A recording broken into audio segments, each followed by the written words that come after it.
Hey everyone, wanted to make a quick video to show you how to download and install Point. First thing you want to do is go to the website mycalyx.com to get logged in. If you do not know the login, you can always use forgot password, or you can reach out to Calyx directly and they will help you get logged in.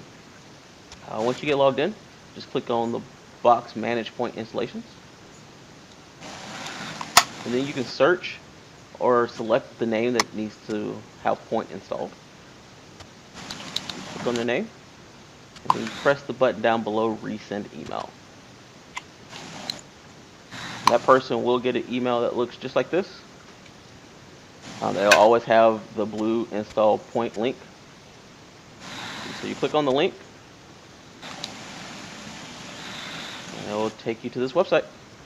Now remember, when you click on the link, it's only compatible in Microsoft Edge or Internet Explorer. If you click on the link and it opens up in Chrome or in Firefox, you'll get a message that says that it's not a compatible browser. And it'll give you the link to copy and paste it into a compatible browser. But once you get here, you press the install button, and Point right then will start to install. And once it gets done, it'll give you a successful install message, and it'll give you the prompt to put in the username and password. Thanks.